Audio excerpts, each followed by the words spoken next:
rikthehemi në studio. Me ne është Adelina Berisha Popos nga rjeti i grave të Kosovës. Mirë se na erdhe e dashur. Mirë se ju gjeta.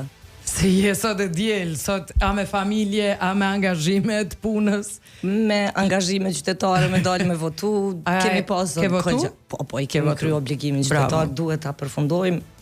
Po shpresoj që unë vlon më vonë pas transmetimit live. Ti e hershme pas kësaj. Juve ju kuptohet, jeni në angazhimin e juaj, po gjithsesi më rëndësi është mos me na i kjo ditë dhe mos me u keq përdor vota jon, mos me kriju kësi mundësi, ta shfrytëzojmë drejtën që na ka jap kushtetuta. Ç'është është roli i gruas Adelin, meqense jeni me rjetin e grave të Kosovës në përgjithësi, jashta temës për çka do diskutojmë sot, po në përgjithësi, meqense jeni vazhdimisht angazhuar edhe në ato seanca që bëhen të vështira, ju jeni krah grave. A jemi në përmirësim, jemi më mirë apo Muj me thonë që si qytetar kemi pak përmirësim, mirë po janë këto procese politike që ndonjëherë edhe po na pengojnë me pas një përparim, ashtu që ne dojmë. Normal kur sidomos ky një vit e gjysmë që e lam mbrapa, kur nuk kemi pas qeveri, na ka pengu edhe neve si organizata mi shty përpara avokimin ton. Mirë po gjithmonë këto situata parazgjedhore kemi pas kërkesa ndryshme në mënyrë që të përmirësohet pozicioni i gruas në shoqërinë kosovare. Edhe këtë herë bashkë me Forumin Ekonomik të Grusë kemi bërë një kërkesë me 5 kërkesa, domethënë një letër të cilën ja u kemi nda partive politike, pikërisht me këtë synim që të përmirësohet jeta e grave. Jeta e grave në Kosovë nuk është për me u lakmu fatkeqësisht, ne kemi një papunësi të madhe të grave, kemi një numër të madh të grave të cilat nuk kanë qasje në pronë, në trashëgimi, një pozitë e tillë e pafavorshme, normal që i vë gratë edhe në pozita që ato të jenë edhe viktima të dhunës. Fatkeqësi tjetër është që edhe këto fushata po na kujtojnë që ndaj grave përdoret një gjuhë seksiste, një gjuhë denigruese, me tendencë me na mbajt sa më pak të angazhuara në sferën publike. Në qoftë se i shohim partitë politike, edhe aty e kemi pa që ka një diskriminim bazuar gjinor, pra me bazë gjinore, kur vjen puna te ndarja e mjeteve financiare, mbështetja e grave brenda partive politike. Pra mund të themi që gjitha sferat e jetës ka hapësinë ku do duhej të angazhohemi. Te kjo tema që përmende pronave, ne ende se kemi tregulluar apo janë burrat mendshëm që qesin prona ne e kemi tregulluar, legjislacioni jonë është shumë i mirë, qoftë sa i përket aspektit të trashëgimisë prej prindve, pra edhe vajza dhe djali e kanë të drejtën e barabartë. Po edhe në rast të divorci është i rregulluar. Edhe çdo gjë është e rregulluar, mirë po mandej është kjo bindja edhe me presioni social i cili shpesh ndikon që shumë vajza dhe gra të hekin dorë nga vetë trashëgimia, nga prona, të mos e njohin mirë legjislacionin, mos e të ndihen të kërcënuara nga partnerët, nëse jemi tu fol tash për pronën e cila krijohet në bashkëjetesë apo në martesë.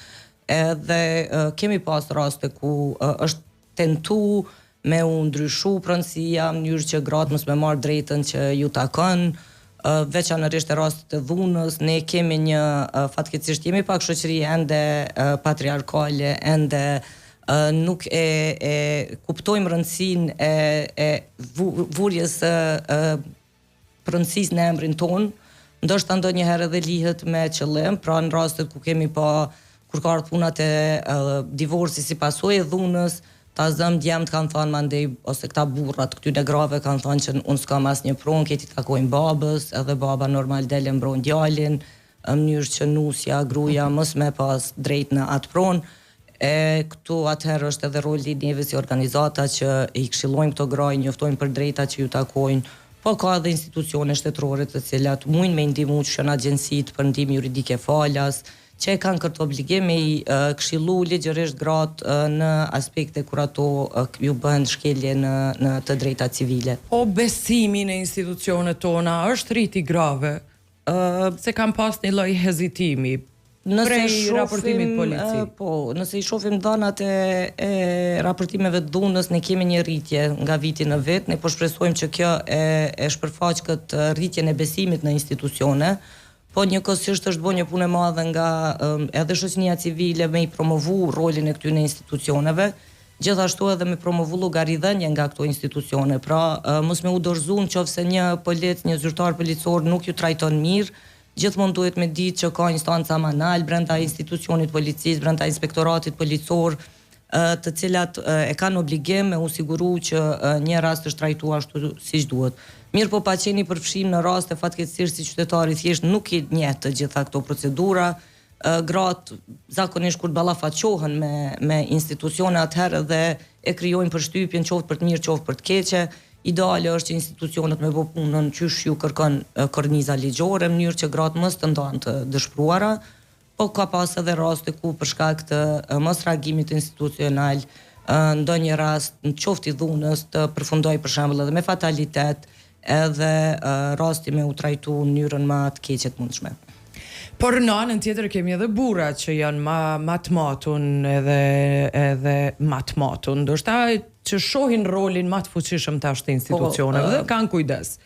Ka, jo gjithsesi, kjo bëhet pra po them paralelisht me këtë llogaridhënie. Nëse ne non stop jemi aty edhe i kemi këto paditë për mos reagim, besoj që kjo ka me ndiku që secili zyrtar qoftë grua ose burr me u vedi supak, sepse fatkeqësisht normat patriarkale shpesh kemi pa edhe te gratë në institucione, të cilat ndoshta për shkak se vetë janë rritë në një mënyrë të tillë tu i respektu normat tradicionale, presin diçka ngjajshëm edhe tek vajzat edhe tek gratë tjera, dhe në qoftë se ato gra dhe vajza dalin prej këtyre kornizave tradicionale, ju duket që janë tu e shkatru keq sistemin. Edhe normal që për këto gra duhet trajnim, duhet edukim, me u informu për diskriminimin gjinor që është shumë prezent, për paparazit gjinore që janë prezente dhe cilat fatkeqësisht shpesh i kemi normalizu, dhe ato ende vazhdojnë me na udhëheq mënyrën se qysh ne veprojmë.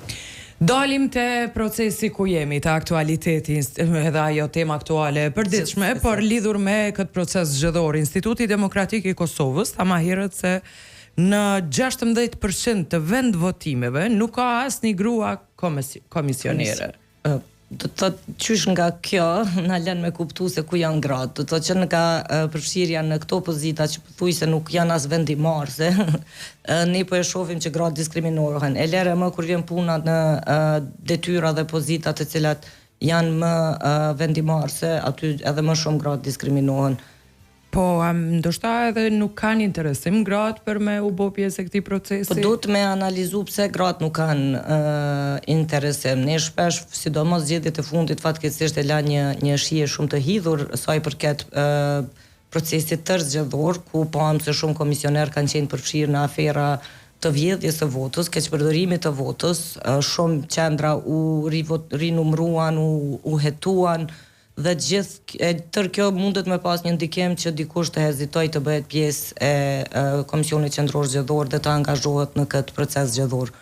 Ndoshta kjo ka mundur të jetë një faktor, po prapë e them që pjesëmarrja e grave në tregun e punës në gjitha sferat është e ulët. Ndoshta edhe kjo është edhe një tregues edhe i kësaj çka ndodh në shoqëri. Mu më le shumë përshtypje kur shoh debate të ndryshme ose gratë përfshime në procese zgjedhore, që kemi disa prej emrave të grave që janë fantastike edhe në prezantim edhe në punën që bojnë edhe të ngrituna profesionalisht. Këto debate të burrave pastaj sulmojnë burrat të tyre dhe më pëlqen faktikisht që kalojnë edhe te faza e dytë. Ndërkohë nuk shoh burra, gra që gjuhen të gratë e këtyre burrave. Gjithmonë është ai dyshimi se ka një burr të fortë mbrapa vetes kjo zoja që është kaq e shkathet. Kjo është që ky paragjykimi se një gru nuk mundet me qenë e fortë, pra po në anën tjetër është edhe me na e hub kurajo nëse jemi me të vërtet forta, me na e hub kurajo tu na kujtu që mbrapa neve ndoshta është një burr që po na shtyn mbrapa dhe po bëhet truni jon, po kjo nuk është e vërtetë, e kemi dëshmu vetën gjitha kohrat, po mendoj, në çfarëdo situate, qoftë lufte, qoftë paqes, gratë kanë dëshmu vetën. A mendon që në gjithë këtë proces kanë pas hapësirë të mjaftueshme gratë në fushata, në studio televizive? Jo, nuk mendoj, edhe ky realitet është pothuajse në gjitha zgjedhjet, po prapë them, nëse i shohim debatet tona, ka gratë të guximshme që marrin pjesë, po nuk janë të gjitha, edhe ato janë disa gratë, të cilat janë ndoshta nuk u jepet një mbështetje e njëjtë të gjitha grave brenda partive. Pra edhe aty favorizohen disa gra të cilat ndoshta janë më mirë me udhëheqësinë e partisë, mund të them, edhe e shtyn përpara atë agjendën e partisë, ndërsa disa gratë të cilat janë atje mbrapa që me të vërtet punojnë për qytetarët, që janë zotu kur të marrin rolin me i shty përpara agjenda në të mirë të qytetarëve, ju jepet ma pak mundësi. Po në përgjithësi edhe ky ambient në debate, në diskursin publik është pak toksik për gratë, edhe normal që ndoshta edhe kjo ndikon që gratë mos ndihen rehat, jenë të pranishme në këto debate dhe të dalin ta prezantojnë plan programin e tyre. A keni bo një analizë çfarë gjuhë është përdora? Ka pas gjuhë seksiste? Kush kujt i tha, ç'a i tha? Ka pas jo aq nga sepse po tentohet të jem pak më të guximshëm, mirë po prap kemi pas situata që në fillim të kësaj fushate ku u përdor gjuhë seksiste në disa raste nga pothuajse gjitha përfaqësuesit të gjitha partive politike. Si rjeti grave thirrjen e parë që e kemi pas ka qenë pikërisht kjo që tash që po hyjmë në fushatë zgjedhore, jeni të kujdesshëm se çfarë gjuhë po përdorni, ta respektoni njëri tjetrin, integritetin, dinjitetin, mos përdoret gjuhë seksiste, mos bëhen kandidatët për deputet shembull i keq për qytetarët dhe promovues të gjuhës urrëties dhe dhunës. Paralelisht mendoj që ne duhet sa më shpejt të krijojmë institucione që ta përmirësojmë kornizën ligjore, që qytetarët, politikanët të jenë më të kujdesshëm me gjuhën që e përdorin dhe të kriminalizohet edhe kjo gjuha e urrëties online që po promovohet dhe që po i bën qytetarët ndoshta të friksohen të jenë pjesë e jetës publike, po edhe ta kenë një përshtypje që jemi një shoqëri që e tolerojmë dhunën, që e tolerojmë urrëtitjen, që e tolerojmë pabarazinë gjinore, po mendoj jemi një vend me popullsi shumë të re. Kjo është ajo që neve gjithmonë na ka jep një përparësi, sepse shumë ma lehtë i kemi pranuar dhe i kemi thithë edhe idetë progresive, liberale e tjera. Është e turpshme ne ta paraqesim një imazh i cili nuk e përfaqëson imazhin e qytetarëve tanë. Ne kur kemi bëu lumtime kemi pa që baballarët kosovar janë të gatshëm të angazhohen edhe në pushimin e atësisë, që të marrin më shumë ditë lira, të kujdesen me fëmijët, mirë po legislacioni nuk ja mundson këtë. Pra janë disa aspekte të cilat shpesh si qytetar e dëshmojmë se jemi pro vlerave liberale, po që shpesh këto konstelacionet politike të partive ndryshme kanë mujtë edhe me na bloku procese ndryshme. Pra, kjo është edhe mesazhi për cilën do parti që vjen nesër në pushtet. Në fakt, një propozim edhe prej rjetit grave nëse vjen sidomos për gjuhën seksiste që përdoret online nga qytetarë të thjesht, e deri tek këto pika tjera që i përmenda Adelin. Ne do t'jemi këtu prapë bashk, do takohemi dhe do flasim gjithmonë për rolin e gruas. Unë të falenderoj shumë që erdhe sot. Dhe juve shumë që e kemi ne bo sot këtë temë që ne bashkë flasim për këto çështje. Faleminderit. Gjithmonë, faleminderit edhe juve për punën e mrekullueshme që e bani për det.